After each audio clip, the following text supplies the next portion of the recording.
de Jesus Cristo, segundo Marcos. Glória a vós, Senhor. Naquele tempo, Jesus chamou os 12 e começou a enviá-los 2 a 2, dando-lhes poder sobre os espíritos impuros. Recomendou-lhes que não levassem nada para o caminho, a não ser um cajado, nem pão, nem sacola, nem dinheiro na cintura. Mandou que andasse de sandálias e que não levassem 2 túnicas. E Jesus disse ainda: quando entrardes numa casa, ficai ali até vossa partida. Se em algum lugar não vos receberem, nem quiserem vos escutar, quando sairdes, sacudi a poeira dos pés, como testemunho contra eles. Então os 12 partiram e pregaram que todos se convertessem. Expulsavam muitos demônios e curavam numerosos doentes, ungindo-os com óleo. Palavra da salvação. Glória ao Senhor.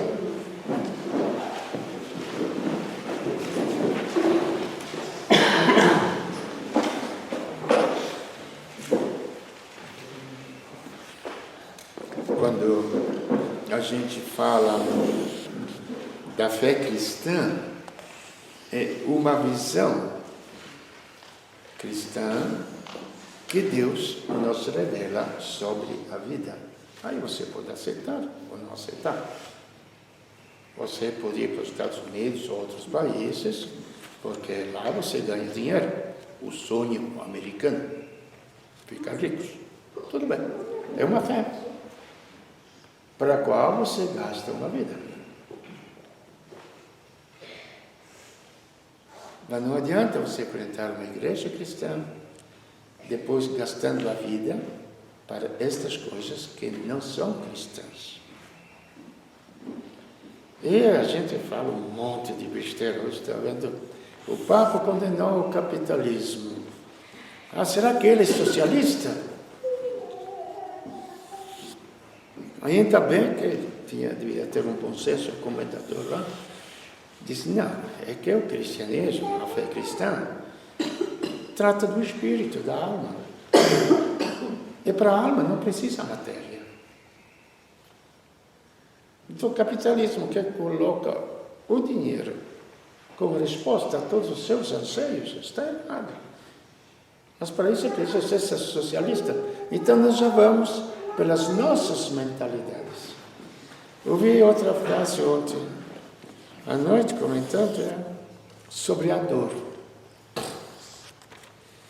A dor você pode aceitá-la porque ela faz parte da vida e pode passivamente suportá-la. Olha, aceitá-la é positivo. Suportar é passivo, você fica escravo da dor. Eu falei, está ótimo. Mesmo eu aceitando, eu estou sofrendo. Para quê? Sofrer para quê? Então a gente vira na cabeça os conceitos para dar uma resposta a problemáticas da vida. E é gozado. Aí nós procuramos Deus, é como se Ele fosse o maior burro deste mundo. Ele não tem nada a nos ensinar sobre a vida. Nada. Absolutamente nada. Outras vezes pergunto às pessoas, se vocês podem confirmar também, não? Por que Cristo veio sobre a terra? Para Ele nos ensinar o caminho, para Ele sofrer, para ensinar para a gente que nós também temos que sofrer, não é assim? Mais ou menos o conceito que a gente tem da vinda de Cristo sobre a terra.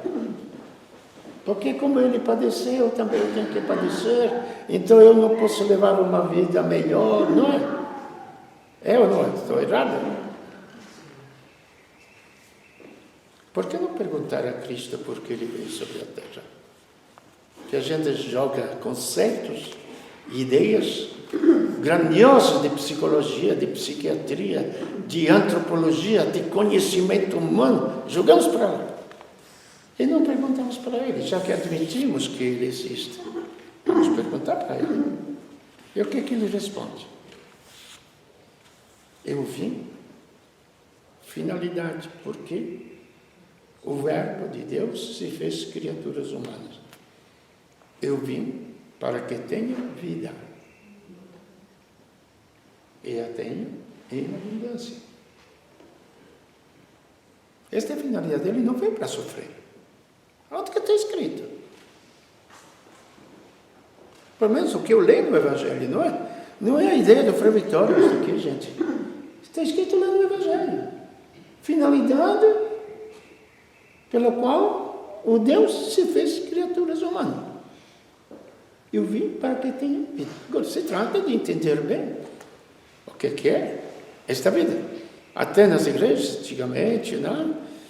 Era ter do bom e do melhor. Isso, ter a dignidade humana. Já anteciparam muito. A minha casa, minha vida, ou minha casa melhor. Entendeu? Então, isto seria ter vida. Que eu saiba, a vida, não sei o que você se entende por vida. Eu entendo quando eu estou bem. Fisicamente, psiquicamente, afetivamente, espiritualmente. Eu não dependo de nada de que material para eu ter vida. A vida é superior a todas as coisas materiais. Sem precisar entrar no aspecto mais profundo espiritual da alma alimentada pelo próprio Deus, aonde o próprio Deus se fez comida, aonde ele continua praticamente quase a mesma história que tinha dado comida a 5, 6 mil pessoas, vocês lembram, não é? Aí o povo correu atrás dele, queria fazê-lo rei, e ele, esperto como ele era, esperto no sentido negativo, no sentido de conhecer as coisas e a alma das pessoas, se mandou. Vamos fazer rei. Ele falou claramente para o povo. Gente, não tem nada de escondido no Evangelho, está muito claro, só querer enxergar. Eu não vim para dar esta comida, mas tinha dado comida, tá bom. Mas eu não vim, a minha finalidade de vir à Terra não era dar esta comida, então não era dar uma casa melhor, não era dar minha casa, minha vida, lógico, esse é o mínimo, o que ele fez com o povo que estava lá no deserto. Deu comida para se saciar naquele instante, porque quem come esse pão, depois vai ter mais fome, depois vai morrer. E eu vim para dar uma comida que quem a comer vai permanecer eternamente. Mas, tá bom, então dá-nos esta comida. Nossos pais estavam lá no deserto por 40 anos. Deus os sustentou dando maná. Você, que comida pode nos oferecer? Moisés foi superior a Jesus Cristo porque deu maná. E para vocês verem como é difícil entrar na lógica. Tem um judeu lá que trabalha com os queijos, aquele meu amigo, perguntaram para ele, quem é Jesus Cristo para você? É um aborto. Ele nasceu. Não, ele falou, é um bastardo. É um bastardo porque ele nasceu de uma relação de Maria fora do casamento. É bom que você se escute estas coisas para se chocar mesmo, porque tem que chocar. Ele é um bastardo. Para nós, o importante é Moisés. Isto no Evangelho está cheio. Nós não acreditamos neste homem porque era o carpinteiro. Nós acreditamos em Moisés. Moisés, Deus falou sobre a montanha. A este aqui, um carpinteiro, Deus falou, quem sabe o que ele é? Está inventando coisas. Está criando coisas. Lógico. Exteriormente, tem o aspecto de criar coisas. Só que ele falou, claro, se não acreditam nas minhas palavras, é aquilo que eu falo, que eu sou o próprio Deus. Não Deus que fala a Moisés, mas eu sou Deus. Acredita mesmo. pelo menos nas obras que eu faço. Ressuscito os mortos, né? Mesmo assim, quando o ser humano não quer acreditar, não acredita mesmo. Não porque ele expulsa os demônios por obra de Belzebu, do demônio. Vamos desculpa para tudo. Tudo bem. Então aí entra a história. Nós explicamos a coisa da vida através das ciências humanas. E não conseguimos enxergar. Porque eu não sei, sinceramente, cada um sabe por que procura uma fé. Eu procuro porque quero dar o sentido à minha vida. Eu quero saber por que eu nasci, por que eu vivo, por que isto, por que aquilo, quais valores são mais importantes, por que morrer. Isto eu quero saber. Eu preciso saber se alguém me explica isto. Pronto, além disso, como a minha cabeça funciona às mil, onde que vai a civilização? É um buraco negro? É uma criação feita por si? A ciência, todas estas coisas, sabe? Vocês têm sorte, porque a cabeça às vezes funciona limitadamente, então fica mais tranquilo. Eu não. A minha cabeça quer mais respostas. Então, procurando, a gente viu a leitura de hoje, que eu ia juntar na carta aos Hebreus, porque da vinda de Cristo. Ele veio para dar vida, mas tem todo um percurso para que esta vida seja instalada no mundo. Como num corpo doente, você primeiro tem que tomar os antibióticos. Qual é a função deles? Destruir o vírus. Depois você vai começar a comer para restabelecer a saúde. Não é assim? Eu não sou médico, mas me parece que mais ou menos funciona assim, não é? Então, é preciso tirar o vírus da humanidade que se chama pecado. Todos os efeitos do pecado que nós percebemos, injustiças, ódios, guerras, fanatismos religiosos, também vícios do pecado, que é de religiosidade, não tem absolutamente nada, pode ser até dos cristãos como dos islâmicos, porque também os espanhóis vieram na América Latina e mataram um monte de índios porque não quiseram aceitar o Evangelho. Vinha em nome da cruz, vinha em nome de Deus, mas a finalidade era procurar o ouro. Entendeu? Assim a finalidade sempre das pessoas é o poder ou o dinheiro. O resto é tudo em torno, o resto é tudo conversa fiada. Compreende? Aí, precisava tirar este vírus.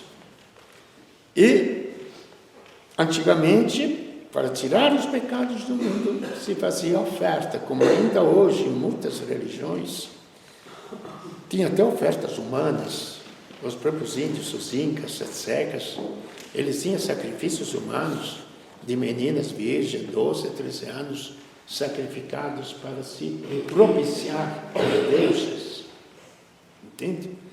E em outros lugares, aí por diante. Os sacrifícios, um monte. E os judeus tinham sacrifício. O sumo sacerdote fazia este sacrifício dentro do templo. Mas era simplesmente para lembrar os pecados. Não é para tirar os pecados. Que uma coisa é quando você vai ao médico e o médico te fala: você está com tal doença. Aí tudo bem. Aí você toma conhecimento da doença que está te corroendo. Agora, é outra coisa é tirar a doença. São dois momentos diferentes. Então, o que os judeus faziam? Era lembrar os pecados, o sentimento do pecado, que, repito, até cachorro tem sentimento de culpa. Mas não tira o pecado. Aí começamos a ver Por que Deus se fez homem?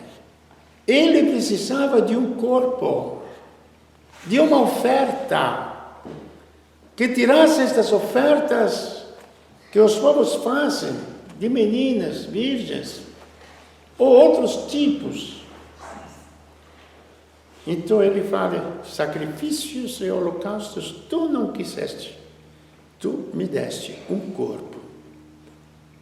Eis-me aqui, ó Deus, para fazer a tua vontade. E é impressionante, ficou sempre a mentalidade humana. Deve ser tão difícil. Bom, eu vejo a minha cabeça como é difícil aprender as coisas, mas os preconceitos são muito grandes. Falta simplicidade de coração para entender o Evangelho. Não tem como. Não tem como, gente. Julga por séculos se os judeus que mataram Cristo, isto já falamos outras vezes, mas é bom repetir, porque é a ideia humana. Os judeus mataram Cristo. Isso não foram nem os romanos, não foram nem os cristãos que falaram isso depois. São Pedro, vocês poderão nos Atos dos Apóstolos, procure, se alguém estiver interessado, procura o que São Paulo fala aos sumos sacerdotes. O justo que vocês crucificaram, Pilatos queria libertá-lo, mas vocês o mandaram para a cruz. Está escrito lá, foi São Pedro, um judeu, que falou. Não foram os europeus que condenaram os judeus. Mas todos felizes, Israel, porque o Papa declarou que não foi o povo judeu que condenou Cristo, mas foi um grupo de sacerdotes. É como o nazismo. Não foi o povo alemão que fez o nazismo. Foi simplesmente um grupinho de nazistas. Mas deve ser um povo muito burro, não é? Um povo para se deixar guiar por um grupinho de pessoas. Tenha dó, vai. Não está nem no céu, nem na terra. Estão todos felizes, porque a Santa Sé, o Papa, porque estão vendo o Papa como uma coisa política. Como ao mesmo tempo os juristas analisam, mas têm escritos livros e livros, para ver se os romanos, que proclamavam a justiça e as leis, condenaram injustamente um inocente, que foi Pilatos. Entendeu? Então, não tem nada disso. Jesus mesmo falou, ninguém me tira a vida. Eu tenho o poder de dar a minha vida e tenho o poder de retomar a minha vida quando eu quiser. Bom, ninguém me tira a vida. Eles foram simplesmente instrumentos.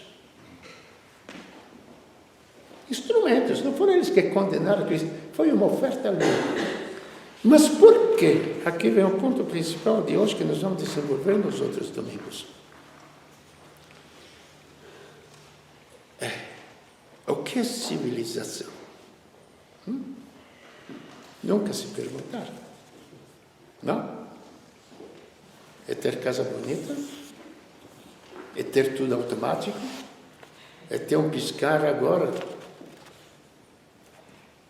com o celular, que eu faço tudo? Que eu ligo a cozinha, que eu ligo o interruptor, que até apanho os ladrões. Não sei se consegue.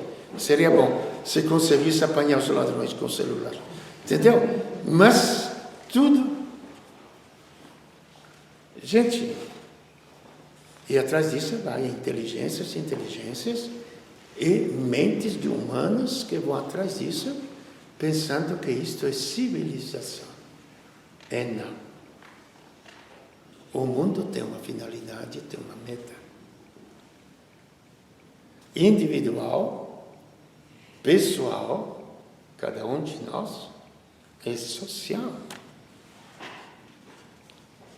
A civilização, por isso eu digo, é uma coisa muito prática, onde eu vou enxertando a minha vida, saber aonde que vai a minha vida, aonde que vai a sociedade. E encabeçar aqui explica. Na carta aos Efésios, São Paulo explica, claro.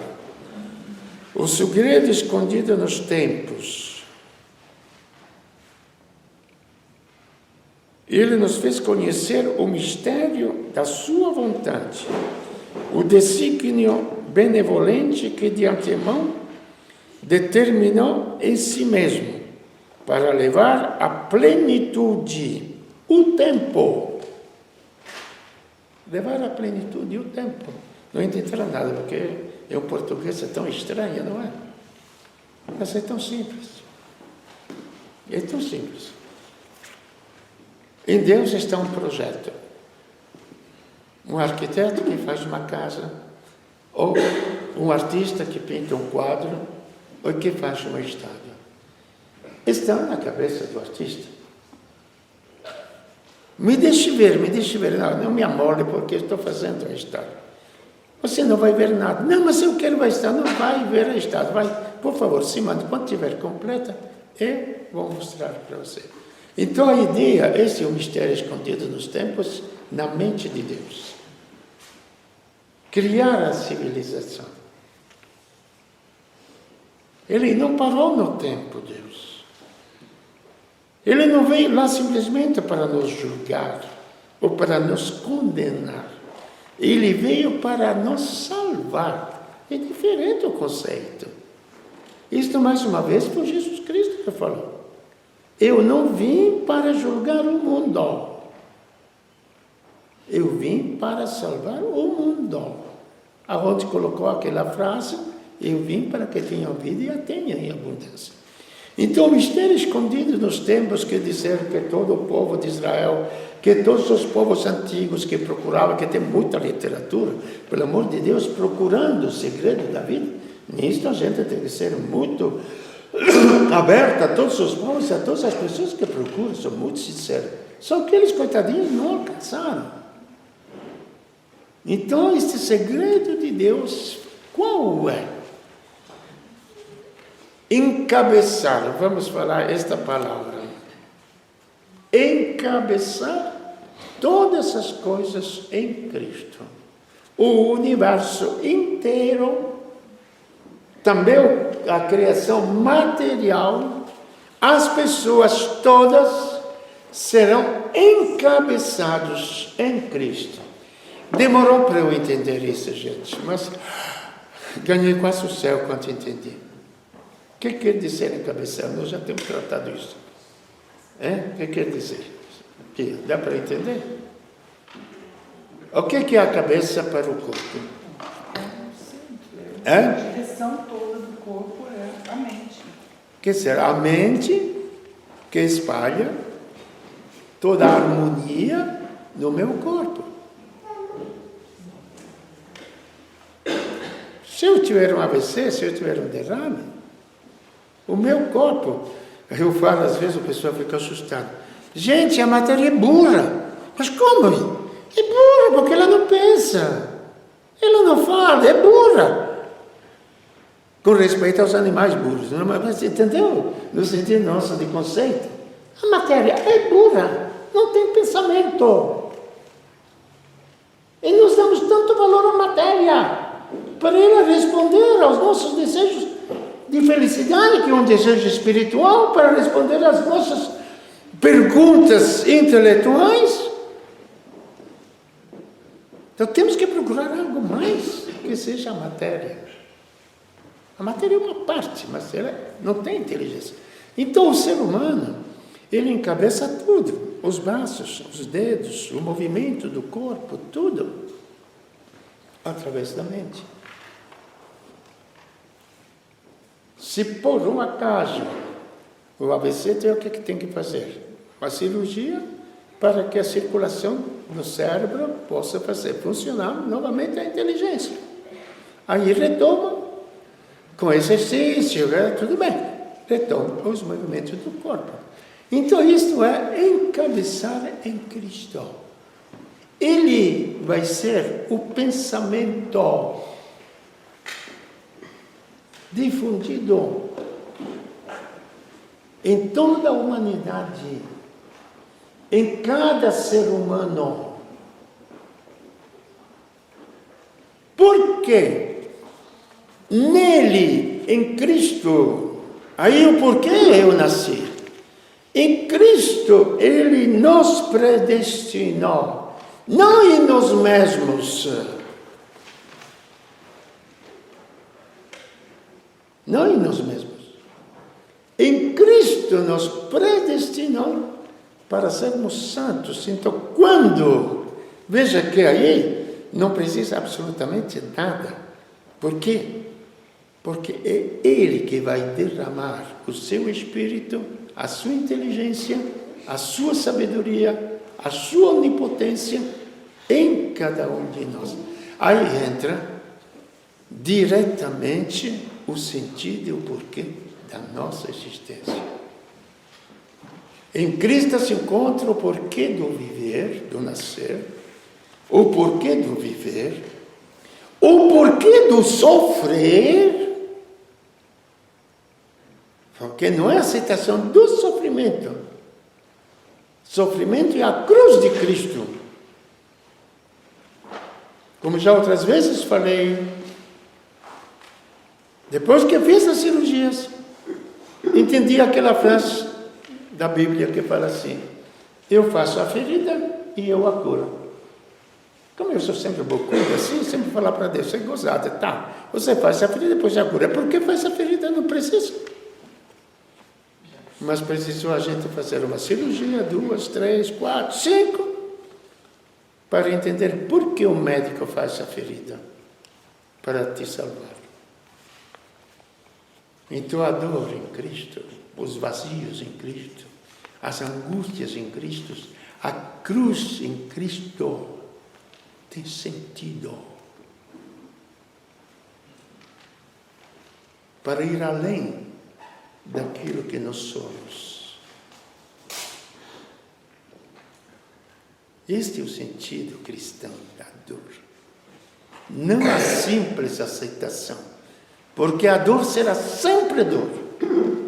E nisto achamos a humanidade maravilhosa de Cristo, no seu grito de angústia na cruz. Foi dor, foi angústia. Não foi simplesmente assim, eu sei que vou sofrer e aí vai ser tudo leve. Não, vai ser dor e vai ser angústia. Vai ser morte e vai ser acabamento da tua pessoa. Mas é em Cristo, que nós temos a vitória sobre a morte. E terminou, porque senão iremos bastante longe. Temos só uma coisa. Semana passada fui rezar a missa para uma amiga muito, cresceu muito comigo, faleceu. Aí eu perguntei para o filho, que é médico. Eles procuraram de tudo, UTI, do interior para os melhores centros de São Paulo, etc.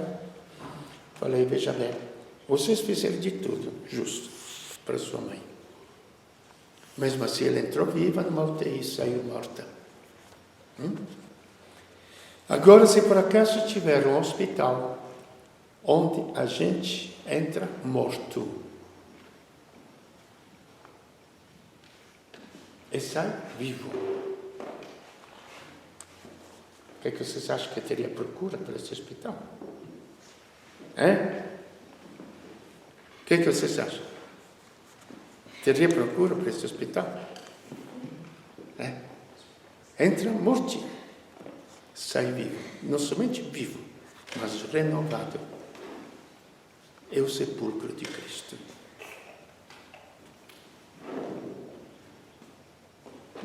Este é o hospital de Deus.